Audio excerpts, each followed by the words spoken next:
Perkenalkan, nama saya Yesi Tandiarni dari STIMIK Karisma Makassar, jurusan Sistem Informasi. Pada kesempatan kali ini, saya akan membahas mengenai e-learning.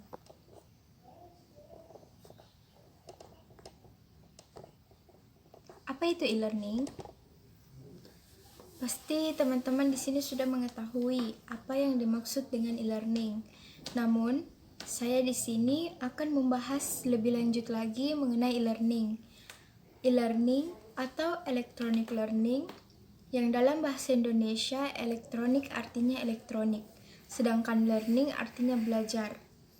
Seperti artinya dalam bahasa Indonesia, berarti e-learning adalah metode pembelajaran yang menggunakan media teknologi, khususnya pada jaringan internet sebagai sistem untuk pembelajarannya.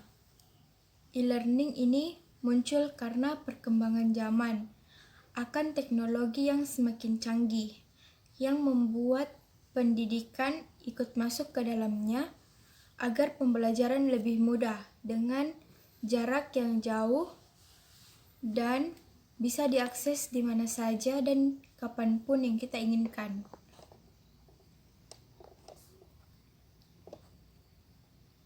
Bagaimana sejarah e-learning? Pada tahun 1980-an, mulai adanya revolusi pembelajaran, seperti guru merekam audio dan video, kemudian audio dan video itu akan dikirimkan ke siswa-siswa atau hanya sebatas multimedia resource tanpa melalui internet meskipun sudah ada internet. Selanjutnya, sekitar tahun 1993 muncullah web, sehingga e-learning juga dapat berkembang dengan pesat. Dengan menggunakan web, bisa menampilkan teks, gambar, video, dan lain sebagainya.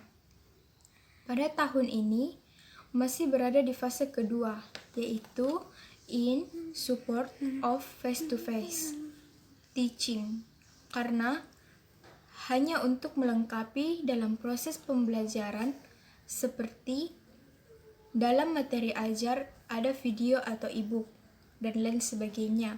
Selanjutnya, sekitar tahun 1995, adanya Learning Management System, yaitu sistem perangkat lunak berfungsi untuk memvirtualisasikan proses pembelajaran.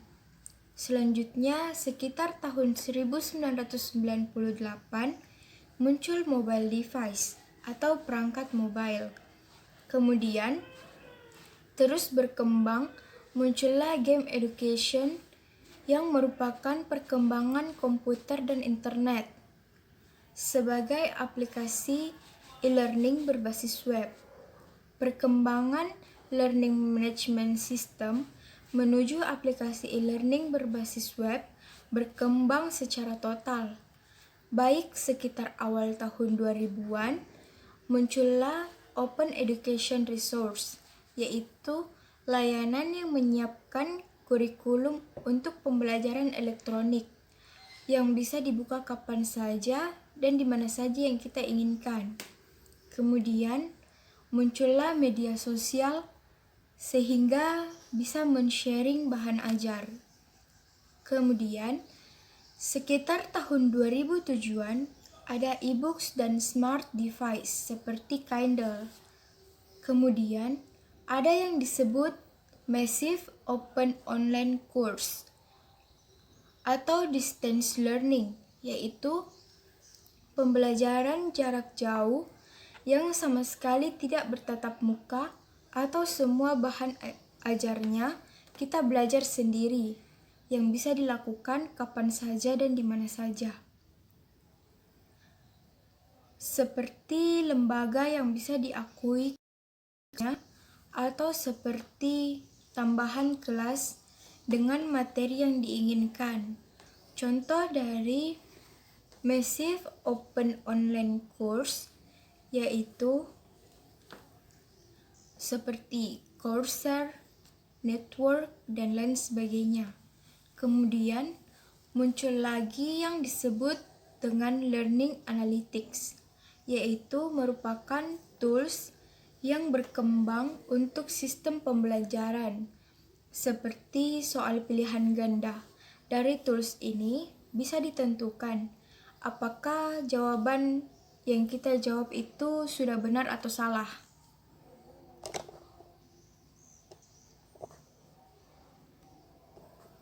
Apa saja karakteristik e-learning? Di sini saya akan menjelaskan karakteristik e-learning. Dari pengertian yang telah disebutkan, bahwa pembelajaran menggunakan teknologi informasi, data komunikasi sebagai alat pembelajarannya, yang tentunya membutuhkan jaringan internet sebagai penghubung sistem pembelajaran, sehingga karakteristiknya yaitu menggunakan teknologi informasi dan komunikasi dan jaringan internet sebagai aksesnya, di mana dapat menyimpan, mendistribusikan, dan men-sharing tentang pelajaran kapan saja dan di mana saja, asalkan ada jaringan internet. Melalui internet, tanpa harus pendidik dan pengajar bertemu secara fisik dan bertemu secara langsung, serta menggunakan pendekatan belajar mandiri. Selanjutnya ada komponen e-learning. Maka dari itu, saya akan menjelaskan beberapa komponen dari e-learning. Komponen e-learning hampir sama dengan pembelajaran tradisional atau tatap muka. Seperti dalam pembelajaran, pasti membutuhkan siswa atau pendidik yang akan diajar. Pasti juga membutuhkan dosen atau pengajar untuk mengajar siswa tersebut. Materi ajar atau konten yang diberikan kepada siswa harus disusun sedemikian rupa agar siswa dapat memahami dengan jelas apa maksud dari pembelajaran tersebut. Pastinya juga membutuhkan penilaian atau pengukuran yang bisa juga disebut sebagai asesmen. Baik di pembelajaran tradisional atau e-learning akan ada penilaian, akan ada proses pembelajaran yang akan dinilai tersebut agar mengetahui sampai mana kepemahaman siswa tersebut dengan media ajarnya. Bisa dalam bentuk audio atau teks maupun buku dan lain sebagainya.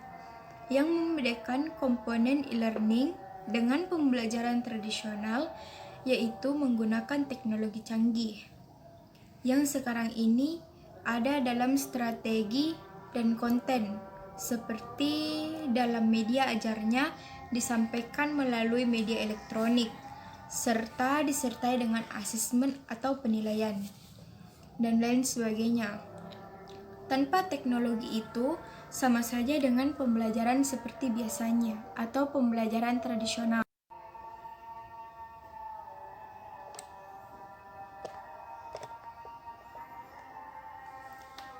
Selanjutnya, apa-apa saja prinsip e-learning? Saya akan menjelaskan beberapa prinsip dari e-learning yang diterapkan secara empiris. Yang pertama, prinsip multimedia.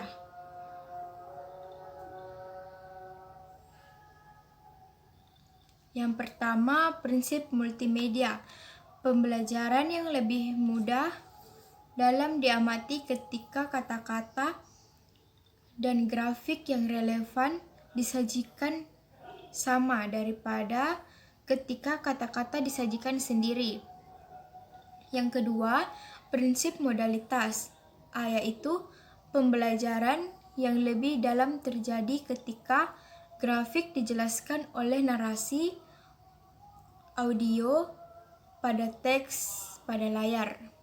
Yang ketiga, prinsip koherensi, yaitu hindari memasukkan gambar, musik, atau narasi dan materi yang tidak mendukung pembelajaran.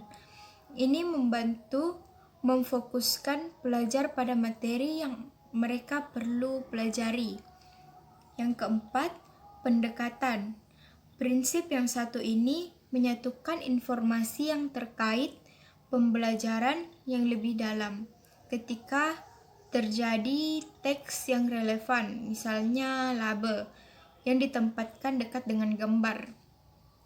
Yang terakhir, prinsip segmentasi, yaitu pembelajaran terjadi ketika materi dipecahkan menjadi potongan-potongan kecil.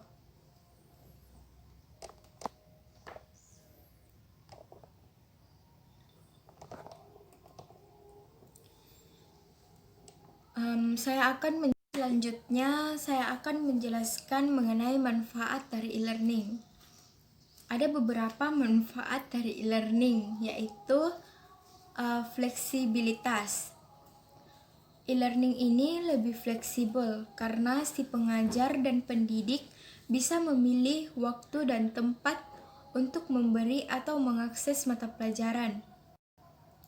Jadi, pengajar dan pendidik bisa memilih waktu, tempat yang mereka inginkan, asalkan tempat yang mereka pilih itu terdapat akses internet yang baik dan mendukung proses pembelajaran mereka. Yang kedua, berlatih belajar mandiri. Dengan e-learning, pelajar diberikan kesempatan untuk lebih mandiri dalam belajar. Contohnya, jika ada materi yang belum diketahui atau tidak diketahui maupun tidak dimengerti, bisa langsung cari melalui sumber lain yang ada tanpa harus bertanya ke guru atau teman, sehingga pelajar lebih mandiri mengatur waktu pelajaran mereka sendiri. Jadi misalnya ada sesuatu yang kita tidak pahami dalam proses pembelajaran, maka kita bisa mencari tahunya sendiri melalui internet dan media-media lain, tanpa harus bertanya ke guru maupun ke teman kita. Dari situ kita diajarkan lebih mandiri. Yang ketiga, mengefisiensikan biaya. Dalam konsep e-learning, biaya lebih dapat diefisiensikan, seperti biaya administrasi penyelenggara dapat diefisiensikan karena jika pembelajaran yang bertemu secara fisik membutuhkan biaya administrasi seperti penyedia sarana dan fasilitas tempat untuk belajar. Sedangkan untuk biaya pelajar yaitu biaya transportasi dan akomodasi untuk belajar. Jadi, jika kita menggunakan e-learning dalam pembelajaran kita dapat menghemat biaya-biaya yang kita gunakan untuk belajar seperti biasanya. Seperti pada hari-hari biasa kita harus ke sekolah untuk naik kendaraan umum, kita dapat menyimpan atau menyisihkan uang transportasi umum yang kita gunakan untuk ke sekolah. Namun pada pembelajaran e-learning hanya saja membutuhkan kuota. Yang keempat, meningkatkan pengetahuan akan teknologi. Pada era ini, pengaruh teknologi semakin pesat, sehingga dengan e-learning ini, pelajar akan lebih mengetahui bagaimana cara penggunaannya dalam belajar agar tidak ketinggalan zaman. Tetapi harus diperhatikan juga kebijakannya dalam menggunakan sehingga tidak berdampak negatif kepada pelajar. Jadi kita menggunakan media teknologi hanya untuk hal-hal yang positif, seperti kita menggunakannya untuk mengakses pelajaran, untuk mencari sesuatu yang kita tidak ketahui dalam pembelajaran atau sesuatu yang kita tidak mengerti. Kita dapat mencarinya melalui internet. Tapi kita tidak boleh menggunakan teknologi dengan sembarangan untuk mengakses hal-hal yang bersifat negatif. Itu akan berdampak buruk bagi pelajar. Dan yang terakhir, yang kelima, meningkatkan kualitas materi. Dengan e-learning, baik pengajar dan pendidik, kualitas materi lebih meningkat karena materi yang diajarkan lebih lengkap dan mendapatkan berbagai sumber yang ada. Contohnya saat belajar, dengan bertemu fisik dalam kelas, saat guru atau pengajar sedang menjelaskan. Ada beberapa materi yang dilupakan atau terlewat, sehingga materinya kurang jelas. Tapi dengan adanya e-learning, semua bisa lengkap, karena pengajar dapat mengumpulkan semua materi apa yang akan dijelaskan dan lengkap. Dan dari situ kita akan mendapatkan hal yang jelas atau pembelajaran yang jelas dari si pengajar. Jadi misalnya seperti kadang ada guru yang mengajar dalam kelas tapi melupakan satu atau beberapa yang ingin dia jelaskan. Tetapi dengan e-learning ini, guru atau pengajar tidak lagi melupakan hal-hal yang ingin mereka jelaskan kepada anak muridnya, karena mereka sudah dapat mempersiapkannya dari jauh-jauh hari untuk dipresentasikan, sehingga materi atau bahan ajar menjadi lebih jelas lagi. Selanjutnya, saya akan menjelaskan dampak positif dan negatif dari e-learning. Tapi yang pertama-tama yang akan saya jelaskan mengenai dampak positif e-learning. Yang pertama, pelajaran lebih mudah diserap karena adanya perbedaan dalam proses mengajar. Dari seperti biasanya saat bertemu secara fisik atau bertemu secara langsung. Seperti proses pembelajaran melalui fasilitas multimedia dapat berupa gambar, teks, video, animasi, suara, dan lain sebagainya, sehingga menjadi lebih menarik dan pelajar lebih mudah dan lebih tertarik lagi dalam belajar, sehingga mereka dapat mengerti pembelajaran dengan baik. Yang kedua, tidak memiliki formalitas seperti yang ada dalam kelas atau ruang belajar, seperti posisi saat belajar atau dalam berpakaian maupun lain sebagainya. Yang ketiga, materi atau pembelajaran tersedia 24 kali, sehingga pelajar bisa mengulang atau melihat kembali materi yang belum dimengerti atau yang belum dipahami. Karena tidak semua orang bisa langsung mengerti hanya dengan satu kali dijelaskan. Jadi, bahan materi atau bahan ajar yang tersedia 24 jam atau yang tersedia dalam beberapa hari itu dapat terus diakses oleh siswa-siswi, sehingga mereka dapat mengetahui lebih jelas lagi yang mereka tidak pahami, karena videonya bisa diputar secara berulang-ulang. Yang keempat, dengan e-learning, berdiskusi pun bisa terjadi jika si pengajar memberikan forum atau portal untuk bertanya melalui internet jika ada materi yang belum dimengerti atau yang belum dipahami. Tanpa adanya batasan waktu, tidak seperti saat proses pembelajaran secara langsung atau bertemu secara langsung dengan adanya batasan waktu. Jadi si siswa dapat memberikan pertanyaan apa saja kepada si pengajar jika ada yang belum dimengerti melalui forum yang telah disediakan oleh guru yang bersangkutan. Biasanya ada siswa yang belum mengerti mengenai pelajaran-pelajaran yang telah dijelaskan tadi, karena tidak semua orang dapat mengerti pembelajaran hanya dengan satu kali dijelaskan.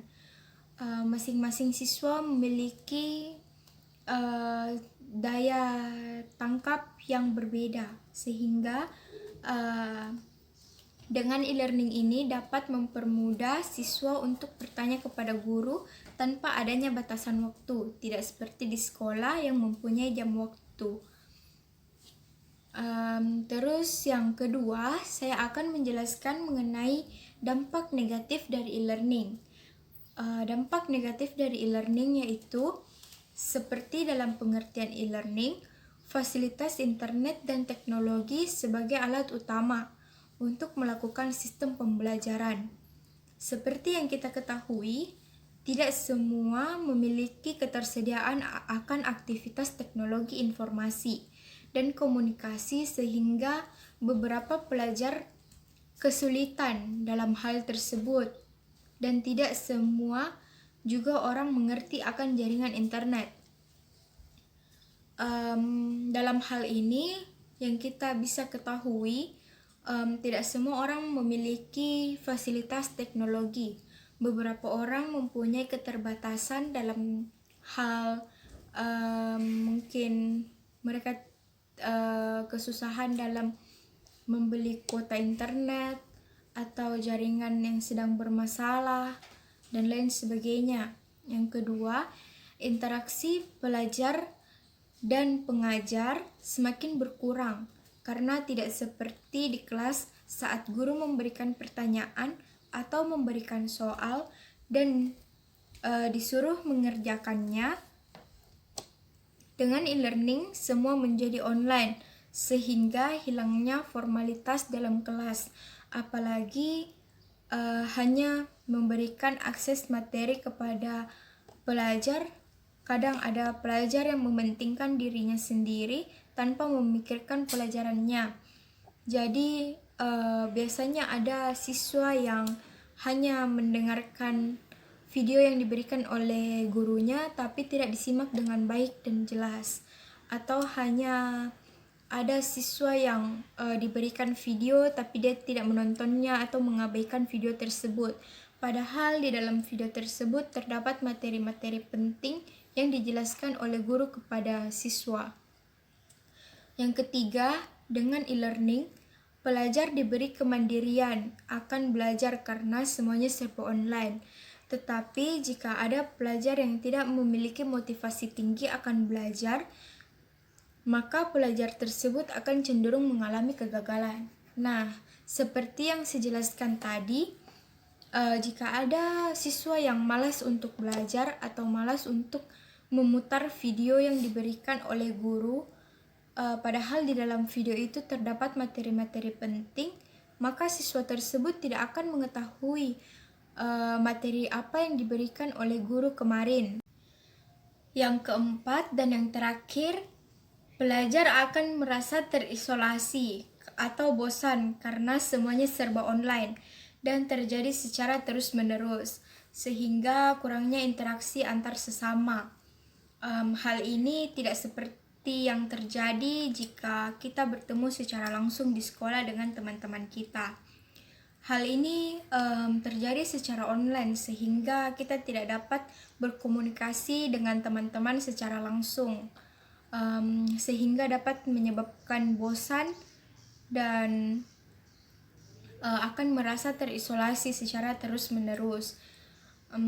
Hal ini juga menyebabkan kurangnya interaksi dengan teman-teman, kurangnya berinteraksi dengan guru-guru. Selanjutnya, saya akan menjelaskan beberapa teknologi dari e-learning.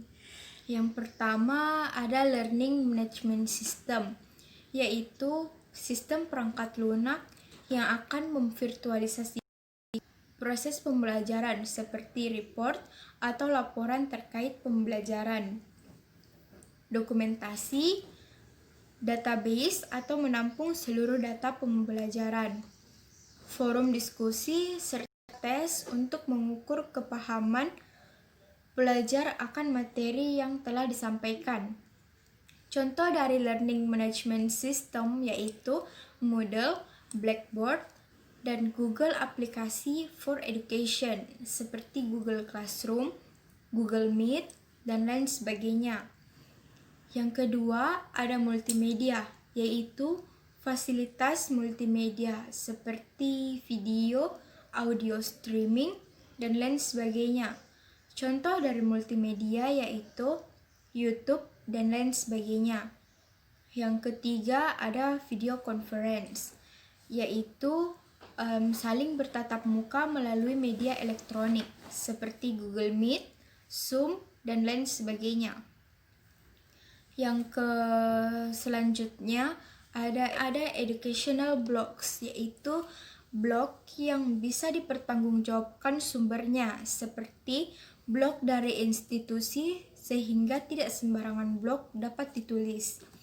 Dan yang terakhir ada mobile apps, yaitu aplikasi-aplikasi mobile yang mendukung e-learning seperti Skill Academy, Google Classroom, dan lain sebagainya. Sekian yang dapat saya sampaikan mengenai e-learning.